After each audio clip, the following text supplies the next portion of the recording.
Solutions Informatique Imagine, le centre de service numéro 1 pour tous les utilisateurs des logiciels Acomba.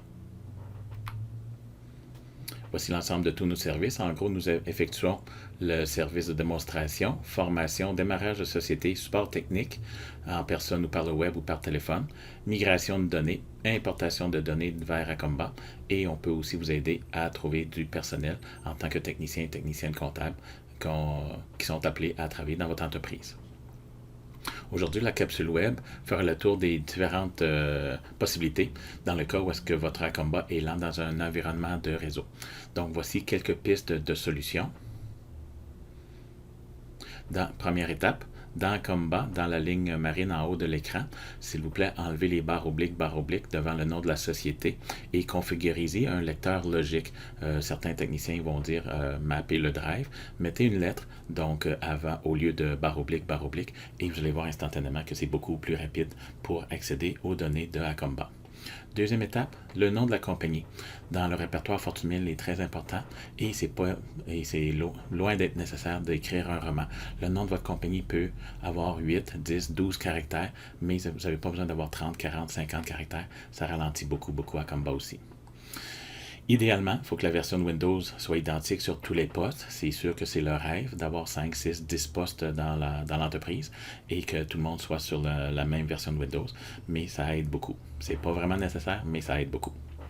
Et ça rend le réseau plus stable et accès aux données plus stable aussi. Votre antivirus est probablement trop agressif aussi. Donc, souvent, les gens vont changer d'ordinateur, vont acheter des nouveaux ordinateurs et le revendeur, il va installer l'antivirus du moment. Il va le configurer à son maximum d'agressivité. Évidemment, dans le cas d'Acomba, c'est pas très bon si l'antivirus scanne toujours les données. C'est sûr que ça ralentit l'accès aux données. Pour revenir aux étapes, allez dans votre antivirus et il faut y faire des exclusions de fichiers.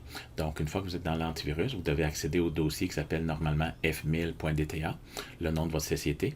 Et à l'intérieur de ce dossier-là, vous allez retrouver beaucoup de fichiers, mais dans l'antivirus, il faut dire à l'antivirus d'exclure les données qui portent l'extension FIW, FDW, DBF, INI, CDX et les fichiers PDF. Idéalement, la mémoire de chaque poste devra avoir au moins un minimum de 4 GB de mémoire. Il faut aussi remettre l'apparence Windows en mode défaut. Si vous changez l'apparence de votre écran, c'est plus cute, mais ça ralentit beaucoup Acomba aussi. Point numéro 7, ne pas écouter de la musique ou des vidéos en streaming sur votre poste. Donc, le streaming, ça utilise de la mémoire, puis Acomba a besoin de mémoire pour fonctionner. Donc, c'est sûr que si vous écoutez des vidéos, vous écoutez de la musique, ça ralentit beaucoup Acomba. Avoir moins de 5 logiciels accessibles dans la barre des tâches en bas à droite de votre écran. Donc, tous les logiciels qui sont placés en bas à droite de l'écran sont considérés comme ouverts, même si vous ne vous en servez plus. Enlevez les logiciels que vous n'utilisez plus parce que souvent, à cause d'Internet, ça s'installe un petit peu tout seul. Donc, à droite, à côté de là, vous vous retrouvez à avoir des icônes. Si vous avez 8, 10, 15, 20 icônes, c'est sûr que vous en avez trop. Essayez d'enlever, tant que possible, tous les logiciels que vous n'utilisez pas au quotidien, genre peut-être MSN Messenger qui est là depuis des années, les vieux Windows Media Player, etc. Donc, faites-les placer au besoin en bas à gauche de votre écran par votre technicien d'ordinateur. Ils seront ainsi disponibles rapidement sans obstruer la mémoire de votre ordinateur. Vous pouvez aussi de temps en temps faire des fins de mois dans le module client et dans le module fournisseur. C'est des procédures qu'on s'est aperçu que les gens négligent très souvent. Donc, une fois par mois, une fois par trimestre, peut-être au pire une fois par année. Donc, vous pouvez effectuer ces fins de mois. Donc, pour y accéder, vous allez dans les menus déroulants en haut, vous allez dans Saisie, Client, Fin de mois, et la même chose, Saisie, Fournisseur, Fin de mois. Point numéro 10. Si vous effectuez un grand nombre de factures depuis plusieurs années avec le logiciel Acomba, peut-être 100, peut-être 200, 300 factures par jour dans les modules clients et peut-être même dans le module fournisseur, il serait peut-être temps d'envisager de faire des transferts à la comptabilité de façon sommaire au lieu de détailler. C'est sûr que détailler, c'est plaisant, ça nous permet d'avoir le détail de chaque transaction au grand livre, mais en même temps, ça alourdit le module de comptabilité. On a vu des transactions des gens. J'ai des clients qui font 20 000 factures par mois. C'est sûr que quand on transfère 20 000 factures par mois à la comptabilité, ça fait des grosses analyses et ça fait beaucoup de données à traiter. Mais évidemment, ça ne changera rien pour le moment, car dans le module de comptabilité, lorsque ça contient une quantité phénoménale d'écriture, ça va se mettre à jour, c'est-à-dire que ça va s'effacer, mais seulement lors de la prochaine fin d'année dans le module de comptabilité. Donc, toutes ces transactions-là vont disparaître en faisant une fin d'année. Donc, si vous êtes rendu à la période 7, période 8, période 9, vous pouvez commencer à faire des transferts sommaires. Vous ne remarquerez pas de changement, ça va être quand même là. Si vous faites une fin de mois, grand livre, des fois une fin d'année, ça prend plusieurs heures dans certains cas. Donc, c'est parce qu'il y a quand même beaucoup de transactions dans le module de comptabilité.